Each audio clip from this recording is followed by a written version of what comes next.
Want to hear a story? I brought my 2019 Mustang GT Convertible to my local dealer for my yearly Pennsylvania state inspection. And all of this happened.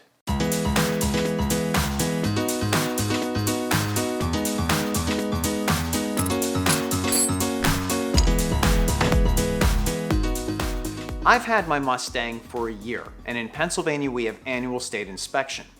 The dealer said it would take under an hour, so I decided to wait for it. I checked in and gave my keys to my service advisor for him to pull it in the shop. He came back after a few minutes and asked if I'd been having trouble starting the car. No, I haven't, so we went out to take a look. And sure enough, it wouldn't start, but rather it displayed a cranking time exceeded error. He went back to ask the master mechanic, and I looked it up on Google.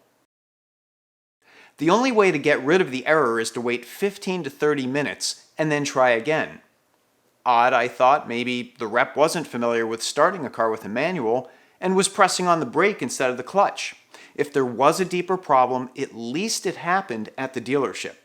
I was there to wait, so I decided to find something to amuse me while I passed the time. Fortunately, there was good scenery in the shape of a 2019 Mustang Shelby GT350R.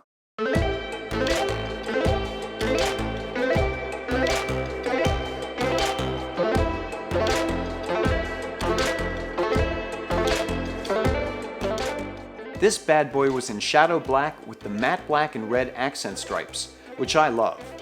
The R package has 19-inch painted carbon fiber wheels and a mean-looking carbon fiber rear wing. Options and destination fees brought the sticker price on this beast to just under $73,000, plus a $300 security etch subject to activation. And before you break open your piggy bank, you should know there's a $10,000 limited availability premium, adding another 14% to the price of the car.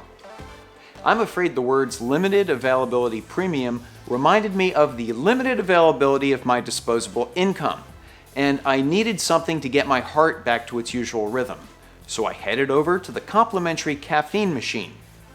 What I saw in the soda machine made my OCD skyrocket.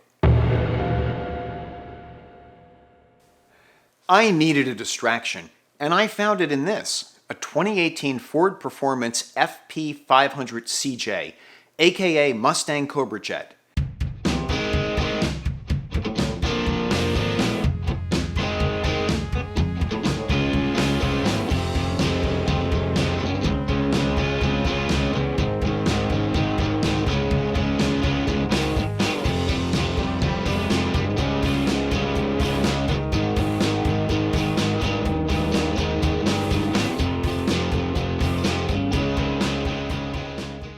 The 2018 Cobra Jet is Ford's 50-year tribute to the original Cobra Jet, which debuted in 1968. As a nod to the year 1968, only 68 2018 Cobra Jets were made, and this was one of them. This may just be the fastest drag strip Mustang that you can buy at a car dealership, and it's likely to even leave the new 2020 Mustang GT500 behind in a cloud of tire smoke. The engine is a 5.2-liter variation of the 5.0 Coyote, paired with a Whipple 3-liter supercharger. According to Ford's press release, this car is capable of covering a quarter mile in the mid-8-second range. The 2018 Cobra Jet was available in race red or, like this one, Oxford white. Price? A cool $179,000. If you've got spare cash and are thinking about picking one up, make sure you show up with a trailer, because this naughty horsey is so race-oriented that it's not even street legal. There's a lot about this car to fall in love with. The tires and wheels are gigantic.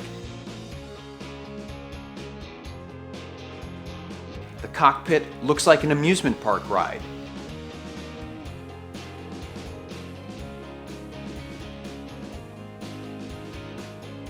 Being this close makes me yearn for a car with a wheelie bar and a parachute. Fortunately, before I completely fell under its spell, they called me that my car was ready.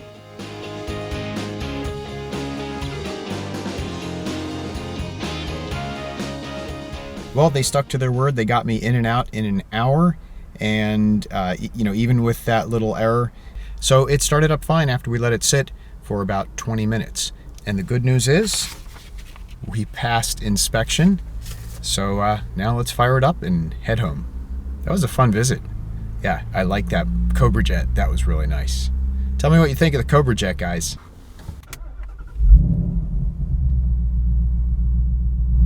What? That was a delayed start. And I don't necessarily agree with that check engine oil sign. All right, that was a little bit weird how that started up slow. We'll keep an eye on it. I've had the car back for a while and there's been no problems. The slow startup of the dash gauges never returned.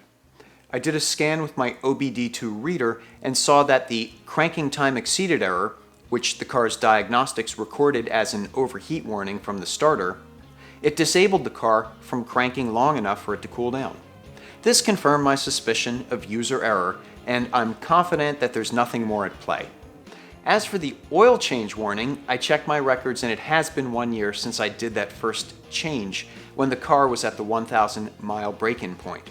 I've driven less than 2,500 miles since then, so I'm on the fence whether to change it now. What would you do? Well, that wraps up my mini adventure. Thanks so much for watching and for your support, and I wish you all happiness and success throughout the year. Be good, be well, and be safe, and I'll talk to you real soon. Bye-bye. I fixed it.